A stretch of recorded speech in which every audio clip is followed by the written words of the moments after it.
Shwmai, croeso, hello and welcome to episode 40 of the Bluebirds Nest. Delighted to welcome another player onto the Nest this week.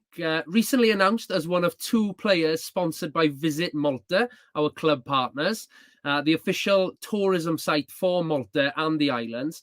It's defender Oscar Borg. Oscar, welcome. How are you? I'm all good, thanks, Ryan. Thanks for having me on. Good stuff, good stuff. Well, it's almost 12 months since you joined Haverfordwest County now, and you've had many key moments across that time, but quite a fascinating football journey across many countries until your arrival at the Pembrokeshire Bluebirds. Let's begin at the start then. Where did it all start for you, Oscar? I think it was like most lads. It started with a local Sunday league side that my older brother had played for previously. So just with mates from school and things like that, just at a local side called Chipstead. So yeah, that was a good laugh. But around there was a lot of scouts watching all the time and things like that. So I went through a lot of academies, Chelsea, Fulham, sort of development centres and things like that whilst I was there. But nothing really stuck until about under 11s or 12s. Went and played for AFC Wimbledon for a season, which was a bit of a step up, which was nice. Playing at a bit higher level, still sort of at Sunday league, but in better leagues and stuff. And I was fortunate whilst I was there to get scouted and go and have a trial at West Ham, which was again a big leap. I felt it felt a bit strange going into there, being used to Sunday league football, going into academy football. But yeah, no, they liked what they saw, and I signed and was there for a good, sort of spent my teenage years there, about 6 years there, from under 12s, 13s to youth team. I was lucky enough to get a scholarship and do that whilst I was there and learn under a fair few good pros and things like that. And then again, fortunate enough to take the next step into professional football. I signed a pro deal at Villa, which was a bit of a no-brainer. I know when they looked at me, they'd said they'd been looking at me since I was 14. I went in there and they wanted to sign me then, but I was doing well at West Ham at the time, so I decided to say no. So when the opportunity came up again to sign a pro there, I jumped at it. So went there and was there for 2.5, 3 years. It was a bit of an odd time. The club was going through promotions and relegations, but again, it was a lot of good experience for a young lad to sort of go through that, to see the positives and the negatives, because they ultimately help going through different experiences as well. So that was nice. And then after that, I sort of wanted to step out and get some more first team experience, whereas at Villa, I sort of applied my trade and learned under some great pros. But with them going up and down, it was tricky for some of the younger lads to break through. So I went and played in the Conference Prem. Went to Braintree, which they weren't doing well at the time, but I knew the manager there from West Ham took over, Danny Sell, and I know he's gone on to do some good things. And had some great experience there. It was definitely different to the football I was used to in the academies. It was but again, it gave me some knowledge of not only playing nice football, but getting used to having to deal with long balls and headers and being a lot more physical as a 20-year-old, having to deal with 35-year-old men giving you elbows and giving you a load of stick throughout the game. It sort of makes you mature pretty quickly. So as although the football is very, very different, I think it helped a lot, really. And then after that, I went out to Spain, which again was a little bit maybe more used to the football I was used to growing up, and again was another great experience, because I went not knowing a word of Spanish. So at times it was difficult trying to communicate and things like that. But I think the good thing about football is it's a universal sport. Everyone, once you got the ball at your feet, everything sort of seems to make sense really for everyone around you. So tried picking up a bit of Spanish when I was there. Wasn't great at it, but no, it was a good experience nonetheless. And unfortunately, as I started to get into the swing of things, COVID cut that season short, as I'm sure it done with a lot of people. And yeah, it was unlucky because I was enjoying myself out there and started getting into the swing of things. But after that, it was a little bit tricky with COVID and teams not signing players and things like that. And then sort of out of the blue, the opportunity to go over to Iceland arose. And again, I didn't have a club for a little while then, so I jumped at it. It was a team that was they'd qualified for the competition we've become famous for competing in over the last year. So it was a big step up, a chance to be amongst the side who were playing European football, sort of more of a full-time setup and things like that, and went straight into that, which was great. It was the top division over in Iceland, which is very competitive. Unfortunately, I had a few injuries and things like that while I was there, but again, I signed for another side in Iceland the season after, which managed to get a few more games in and get a bit more of experience. Again, it was different to the football in the top division, but again, like I said, throughout my years of playing, I was used to playing in more physical leagues or leagues that aren't as technical as others. So yeah, no, it was a good experience again. And then after that finished, with it being a sort of a winter season they have over there, they finished around end of September time. Okay. And then I was sort of just keeping myself fit, waiting for opportunity to arise. And I've known Tony for a long time from his time at being at Hull and other clubs. He's kept in good contact with me and my dad and things like that. And then when he said the opportunity was here to come in and start playing games again, it was a great chance for me to come in and know that I was going to be playing football and know that I was going to be being managed by a manager like Tony, who's had all the experience he's had and knows all the people he does in the game. So now I'm here and had a great half season from January to the end of the season, and again it was a no-brainer. Like I've said before, with a few of my decisions to sign on, having given the success we had and the opportunity to play European football. Yeah. And I think it was great for all of the lads, and it's great for the club to be involved in. And I'm here for this season, and hopefully we can emulate that again this season. So, mate, you've gone through so much there. I want to sort of target so many things. I'll keep them. I've got two questions in mind, but you're very humble. I will say that. You know, it's a fascinating journey you've been on. You didn't mention Man United once there. I know there was a feature for them along the way.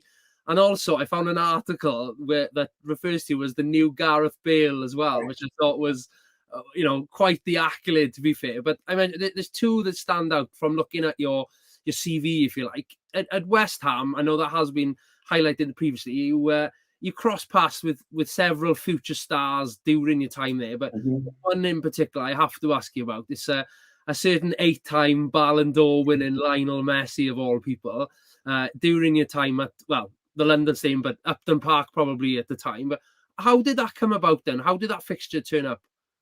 So it was a bit of an odd one, really. I think it came about because they were playing like a international friendly against Croatia, and the game was being played at Upton Park at the time. So both sides came down a few days before the game, and were using the club's facilities to get some training done. And I think it was great of the Argentinian side to speak to our academy manager at the time and ask if he can use some of the academy lads to do some 11v11 and have sort of like a competitive training match against them. Yeah. And I was fortunate enough to be one of the lads involved. Everyone was fighting to get a shirt on and get on the pitch. But and obviously with me playing left back, I didn't realise until I walked out on the pitch that I was directly up against Messi. It was wow. It was it was surreal. I think the front three at the time was Messi, Aguero, and Di Maria. So wow. So take your pick of the three, but being able to experience that again, it was one of them. Whilst the game was going on, you sort of were just so in the zone that I didn't really think about it too much. But then as soon as it finished, you just look up and he's standing there in front of him. Again, it would have been nice if I'd been to Spain before, because I might have been able to have a chat with him. But no, it was a great experience. And incredible.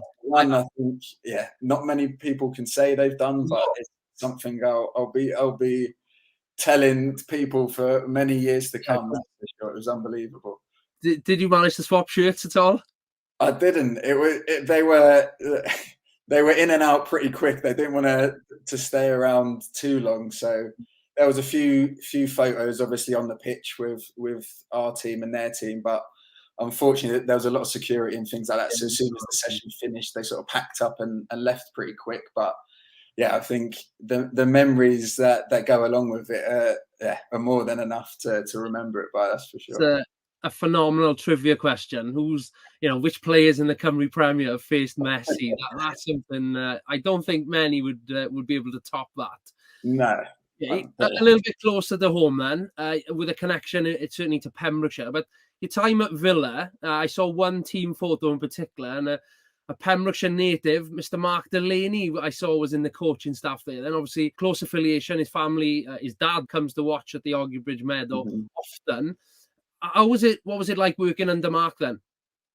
It was a privilege. Obviously, a Wales and Villa legend. He's had so much experience, and for him also playing as a defensive player and as a fullback, it was great to sort of pick his brains and learn things from him. And yeah, he was great with me. A lot of the time after sessions, I'd do 1v1 things with him, and yeah, he helped me develop as a player and learn a lot. During my time there, I think him and Kevin McDonald at the time worked really well together. And again, it was at Villa, there was a lot of coaches who helped out and things like that. But for sure, Mark was definitely one of, if not the one who I went to the most to ask for advice and things like that there. And yeah, it was funny coming down to the Bridge Meadow. I think it was after the first game I played. I obviously didn't recognise his dad, but he pulled me aside, and yeah, we both spoke about Mark and the things he's done for me. And yeah, I know Mark's been looking out, also his dad's been saying. So yeah, hopefully I can get in contact with him again soon. And yeah, because again, like I said, I can only thank him for all the things he's helped me with up until this point. That's for sure. We'll have to get him down the meadow one day for a game, perhaps. Yeah, definitely. You mentioned then you knew Tony for several years then, with the Hull connections and things. So you'd cross paths. You were one of his first recruits back in January of this year. You quickly became a fan favourite. It wasn't long before the Oscar Borg, my lord, chant was ringing around the meadow. That obviously must have settled you. And, we've spoken to several other players who had that affiliation with the supporters very early on, and it did, I'm sure, help. But what was it like then? I'm assuming this is something similar to when you were at Braintree, that first season in the Cymru Premier, different to academy football?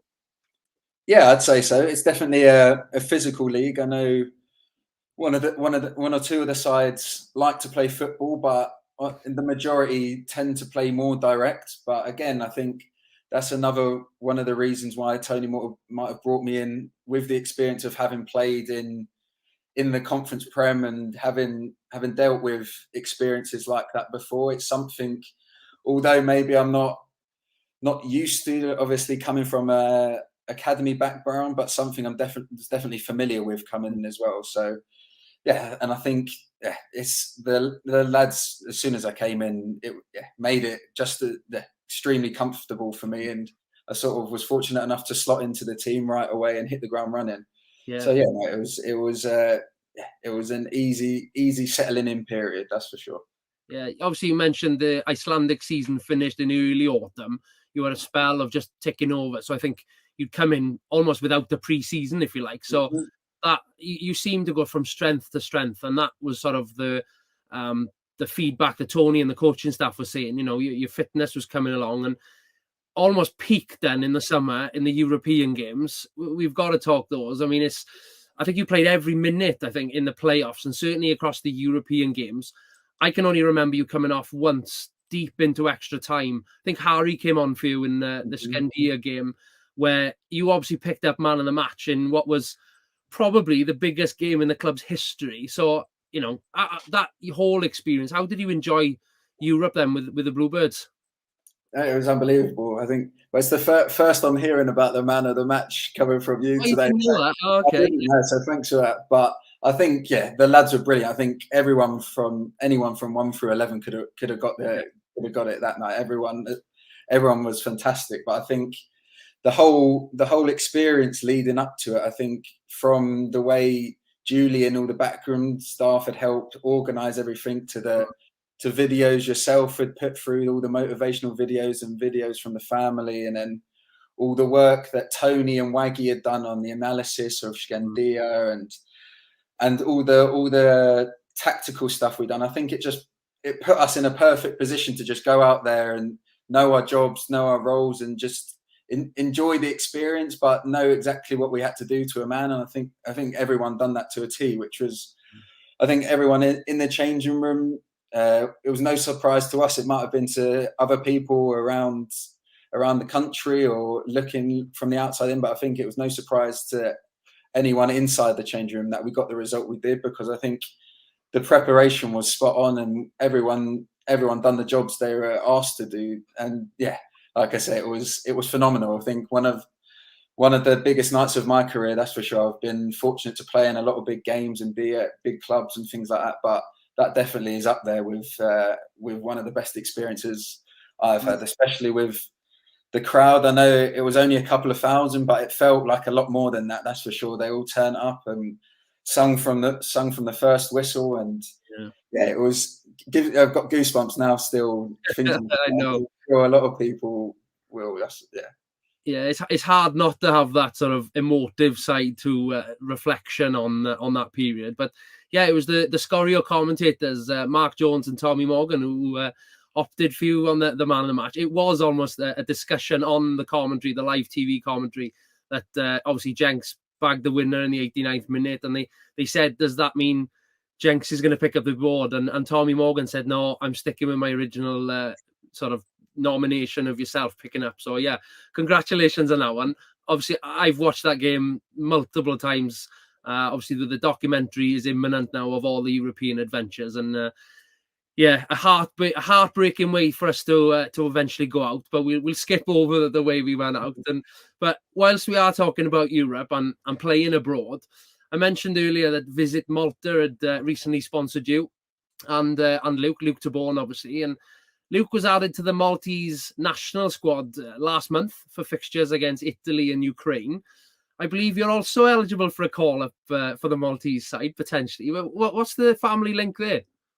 It's a funny one. I've mentioned to you before, my dad always, there's a running joke saying with his eclectic sort of family background, I could represent anyone from Azerbaijan to Zimbabwe. So, but I think through my dad's side, there's a Maltese connection. I know, growing up through the academy ranks, I know they've tried to get me to represent them before, but nothing's come of it. But again, like I said, with Luke getting the call up and me being involved with Haverford, and like I said, with this connection now, if the opportunity arose, I'd jump at the opportunity to play for them. It'll be a privilege to represent the country, and like I say, it'll be another thing I'd love to give a go, because playing international football sort of up there is the peak of what you aim to do as a footballer, playing international football as well as being able to play domestic football at a good level as well. Brilliant. Well, fingers crossed for future squads then. Who knows what's around the corner. You've also begun sharing all of your experiences, as you've outlined there, with academies and things, with future Bluebirds, future generations, having opted to take a role within the club's academy. I know the bottom pitch this week was flooded, so there wasn't too many games available or training sessions to take place. But how are you enjoying coaching at Haverford End? No, it's great. I know when I came in, Tony mentioned doing a bit of it this season, and I've been lucky enough for Ash to invite me, and a couple of the other lads are getting involved as well. But it's great being involved and helping out. I think it sort of makes you appreciate football a lot more as well. Going down there and just seeing them playing with a smile on their face, running about, it sort of makes you realise why you fell in love with football the first time round from a little kid. They just love being there, and they love asking questions, and it's great when they come down and say, I saw you at the game the other day, and they're harsh critics. They give you a bit of stick. They let you know if they don't think you've done something well, but which is great. It's lovely that they can be confident with us, and we can like, share our expertise and knowledge with them. But yeah, no, it's mutually beneficial. I think us being able to share some of our wisdom with them and help out some of the staff and coaches. But I think for us as lads, it's like I say, it makes you appreciate football, and yeah, makes you love the game just as much as you did from the first time you kicked the ball. I love it. Fair play. Keep up the good work. I know, like you said, you and a couple of the other first teamers are down helping. So looking forward to seeing the future Bluebirds coming through with some of your traits.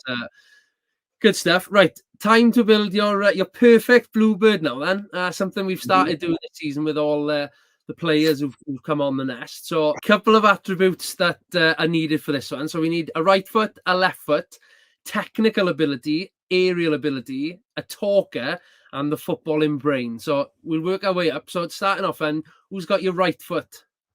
It's a tough one to choose from. There's a lot of lads obviously to pick from, but I've gone with Willie, just because. Yeah, when he takes on his man, which he does very well when he's playing higher up the pitch, his delivery is usually spot on. He puts it in areas that are hard to deal with as a defender, and he's like you'd want as a forward. He puts it on a post stamp for you. So I think when he gets it right, his delivery is spot on. So I've given it to him, that one.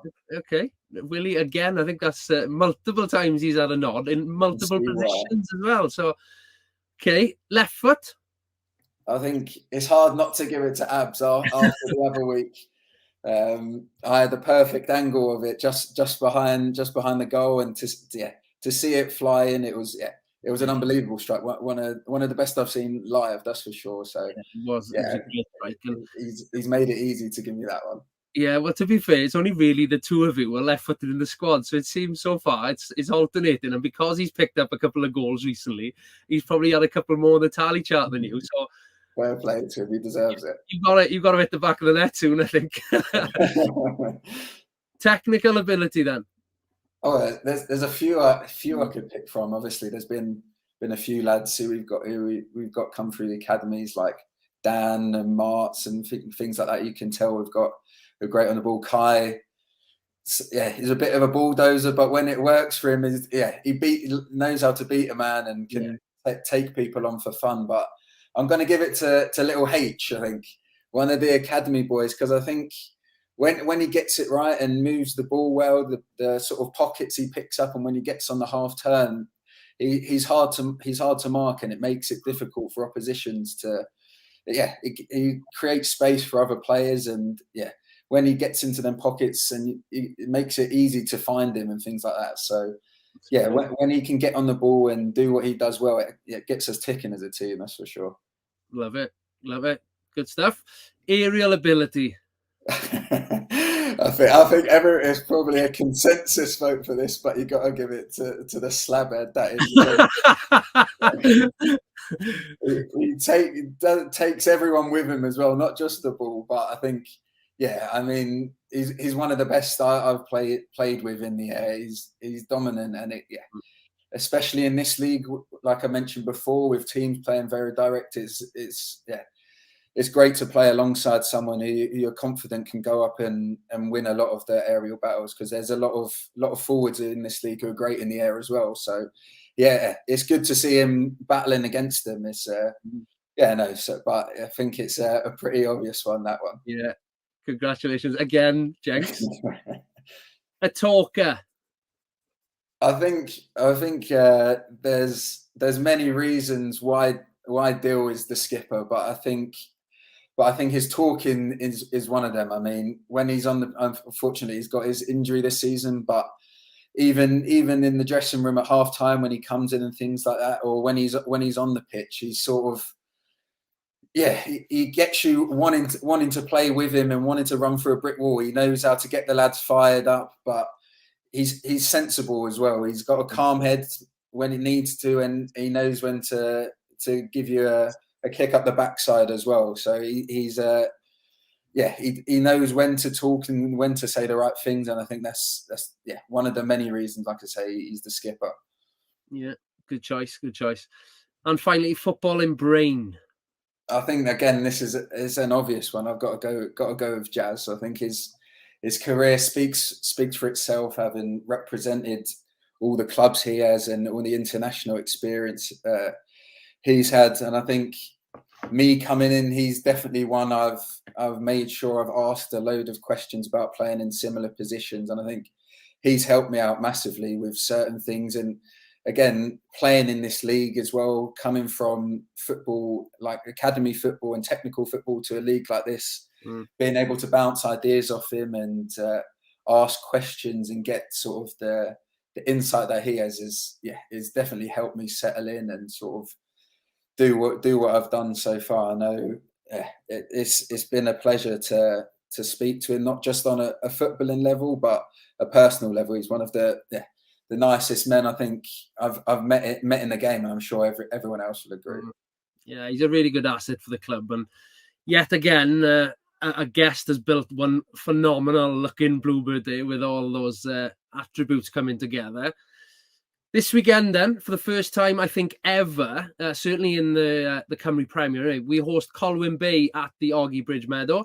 The newly promoted side did run us close in early September at the away fixture, so I'm sure a hotly contested match against the Seagulls, who have done well on the road this season. So it's a 2:30 kickoff, but obviously the bar and the cafe window will be open much earlier. So look forward to seeing everyone there. Looking ahead for the rest of the season, then, you've had a couple of niggles recently. I know when you're just getting back to full fitness after those. How are you looking for the short term, but also what are your hopes for the slightly longer term then? I think, as a group, I don't think the goals have changed for what we're looking to achieve. I know we've definitely got a good enough squad to finish in the top 6, and that's what we're gonna go ahead and try our best to achieve and do. I think it's still pretty close. I mean, there's only six points, I believe, between us and 6th place, and I think, like Tony's mentioned in a few of the interviews, we've played well in patches, but I think we just need to find a bit more consistency and play the football everyone at the club knows we can play. Because when we play as well as we can play, I don't think there's many people who can stick with us. So I think just getting that consistency going is the main thing, and once that once we get that going, the results will follow, I think. So we got a good point away last week at Newtown. It was a tough point, but again, they've been on a great run of form. So to go there and get a point, hopefully that's given us a little boost and a bit of momentum we need to go on and push through towards the split to get as